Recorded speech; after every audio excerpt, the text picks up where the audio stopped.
Civil War is not about a civil war, and that's its biggest problem.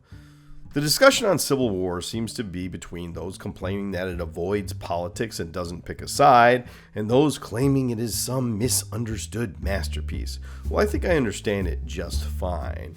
I understand Alex Garland's motivation to make it and the decision to avoid politics, but the problem with Civil War is it breaks the sacred pact of filmmaker and audience, in that it fails to deliver on the promise of the premise. And let's talk about how this is so important, that if you do this, you cannot make a satisfying movie. But also how if this is all you do, you can't make a great movie. It can be good, but not great. If you want your movie to be great, you have to do this other thing.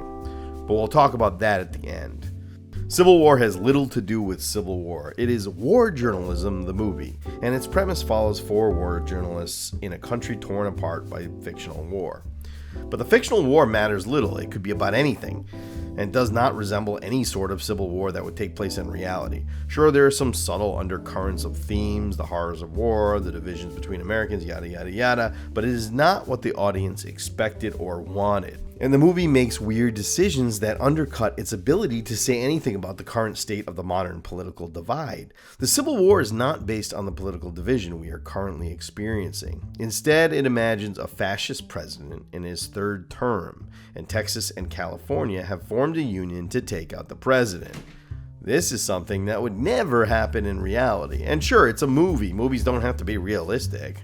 But the problem with Civil War is there is a much more likely version of an actual modern American Civil War, which we all hold in the back of our brains, and the trailer made us think this was the movie we might get. In this video, we'll talk about why Civil War misses the mark and what the movie we wanted to see might have looked like. First, is Civil War any good? I remember seeing the trailer and being thrilled that someone had finally had the guts to make this movie. When I found out it was Alex Garland, the director of Ex Machina, and the production studio was A24, a production studio that has made some of the most daring movies of the last decade, I was even more excited. I was there on opening night, but the movie I got was not what I wanted.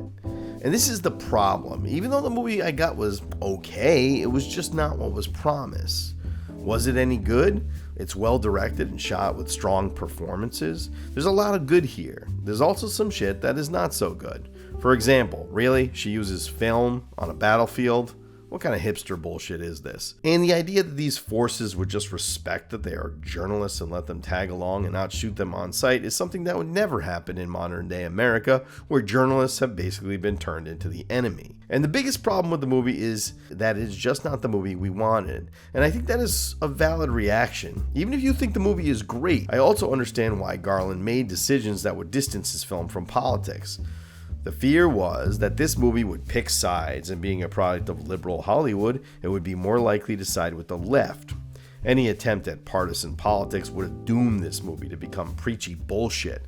Many right-wing critics feared this is what the movie would be, while left-wing critics feared the movie would portray both sides as flawed, which angered the left-wing critics, thinking, how could you dare both sides this issue when we are clearly on the right side of history? But Alex Garland's way around this was to make something that denies the very real possibilities of a second American Civil War.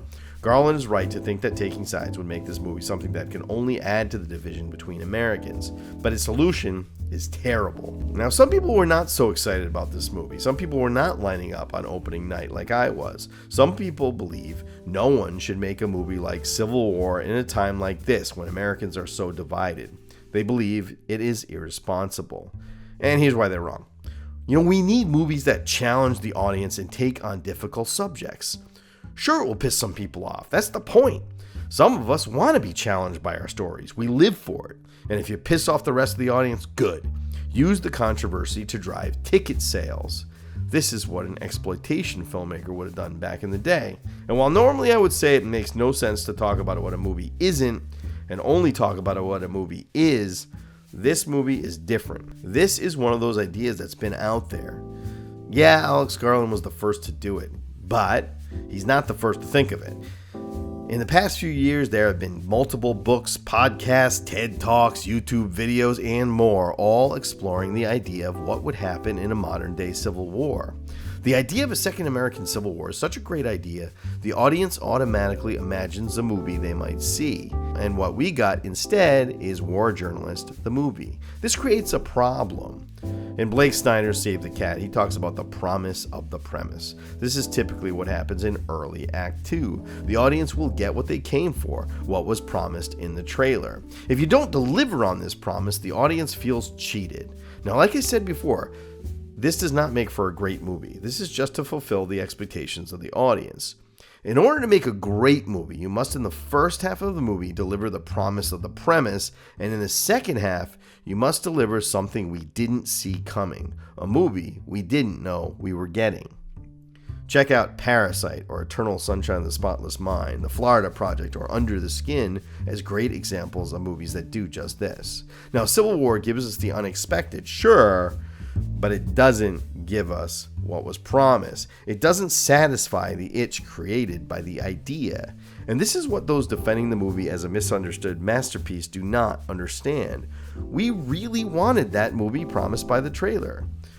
So what would that movie look like? Well, here's my take, and you can think this idea is not as good as or original as Alex Garland's, and sure, maybe that's true, but I'd argue that it fulfills the promise of the movie. Here's the idea, and this is how you could do this without getting into partisan politics. The setting would be America in the middle of a civil war, but we would not shy away from the reality of the situation. A civil war in America now would not involve states, as the truth is, this isn't like Lincoln's Civil War. The United States can't be divided by state lines. Liberals and Republicans live all around the country. There are millions of Republicans in California, and the capital of Texas is a liberal enclave. A civil war taking place today would have to be between two organizations, terrorists. It would look a lot more like rebellion in Northern Ireland than it would the original Civil War. A civil war taking place today would have to be between two terrorist organizations.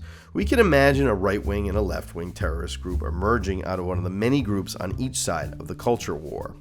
For example, and this is not to suggest either of these groups are necessarily terrorists or as organized as they need to be. I'm just saying it is possible to imagine them evolving into a dangerous terrorist organization.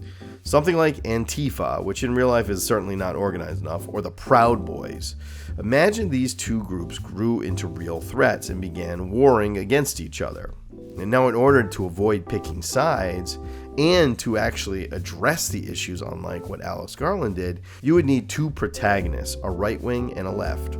The story would work similar to Heat, where we follow a criminal and a cop as they chase after each other and finally meet in the end. These two heroes would have to be normal people, not caught up in the extreme left or extreme right so the audience can empathize with them.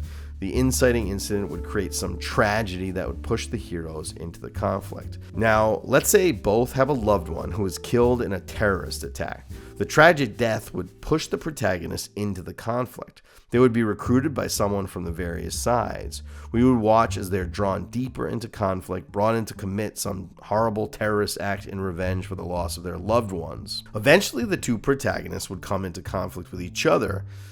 At this point, having lost their minds, giving into the extremities of the ideological side, it would end tragically for both of them. And the most important thing would be, in the end, because of the violence of their actions, the American government would step in and enact martial law, turning the country into a prison state, revealing the truth of who benefits from the divisions between Americans, our politicians and the elite, who use the divisions between right and left to keep us at each other's throats, instead of coming after them. Now, this is the movie I wanted to see. What did you think of Civil War? Was it what you wanted, or were you disappointed? Let me know in the comments below, and if you love A24 films, check out this video here.